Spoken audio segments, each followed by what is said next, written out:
બોટાદ જિલ્લાના solar panel યોજનાના લાભાર્થીઓ તંત્રની ગોકળગાય જેવી કામગીરીથી યોજનાથી વંચિત રહે તેવો ઘાટ ઘડાયો છે. ગુજરાત રાજ્યમાં સરકાર તરફથી કરોડો રૂપિયાની સબસિડી ફાળવીને નાગરિકોને નેચરલ એનર્જી મેળવવા પ્રોત્સાહિત કરવામાં આવે છે અને આ માટે ગોબર plant, wind power, solar power જેવી અનેક નેચરલ એનર્જી માટે લાભાર્થીઓને હજારો લાખો રૂપિયાની સબસિડી અપાઈ અને તેને સબસિડી આપીને પ્રોત્સાહિત કરવામાં આવતા હોય છે.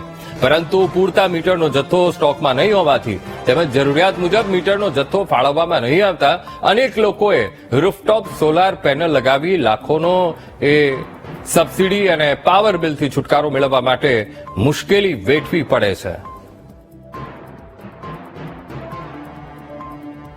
સોલાર પેનલ આજે તમે ફિટ કરવામાં આવ્યું છે પણ કંઈક ને કંઈક મીટર નથી આવ્યું.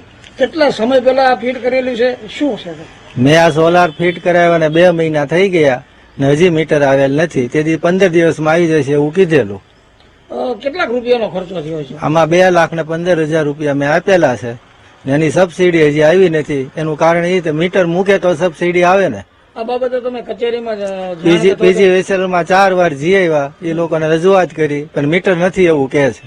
શું આ માંગ શું તમારી? તો વહેલાસર મીટર આવી જાય ને મારી સબસિડી પાછી આવે. તો બોટાદ જિલ્લાની અને શહેરની વાત કરવામાં આવે તો ઘણા બધા ગ્રાહકોએ સોલાર પેનલ જે છે તે ફિટ કરાવી દીધી છે, પરંતુ ક્યાંક ને ક્યાંક PGVSL ની બેદરકારી સામે આવી એવું લાગે છે. કારણ કે PGVSL દ્વારા તે જે ગ્રાહકો જે છે ત્યાં એક મીટર ફિટ કરાવવામાં નથી આવી રહ્યું. આ મીટરના અભાવે જે ગ્રાહકો જે છે જે સોલાર પેનલ જેને ફિટ કરાવી દીધી છે લાખો રૂપિયાની પેનલ, હવે તેને સબસિડી જે છે તે મળવા પાત્ર નથી.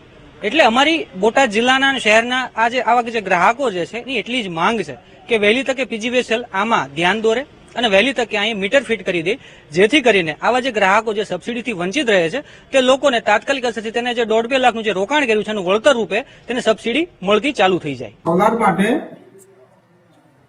3686 ટોટલ ઇન્સ્ટોલેશન થયું છે આપણા બોટાદ જિલ્લામાં. 3686 આપણે કર્યું છે. અત્યારે મીટર લગાવવાના અત્યારે પેન્ડિંગ છે એ ટોટલી 260 કનેક્શન છે અને એમાંથી અમે આજે લગાડવાનું ચાલુ કરી દીધું છે.